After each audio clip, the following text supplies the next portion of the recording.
Anlaşıldı komutan, herkes tamam.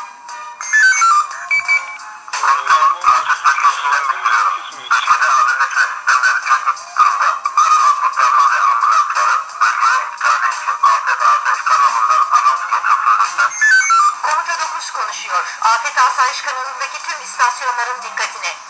İstanbul Çapa Tıp Fakültesi Hastanesi'nde yatmakta olan bir hasta için çok acele AB grubu RH negatif kana ihtiyaç vardır. AB grubu RH negatif kan verebilecekleri İstanbul Çapa Tıp Fakültesi Hastanesi'ne müracaatları önemli rica olunur.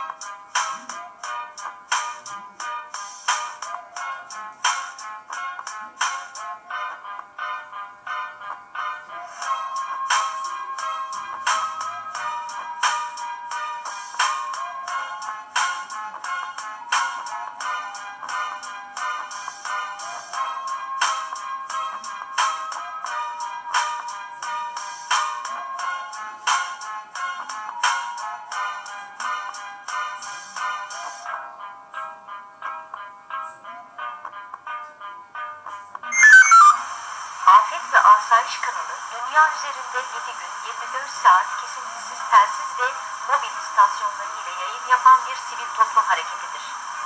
Afet ve Asayiş kanalına siz de gönüllü olarak katılın, bir hayatta siz kurtarın.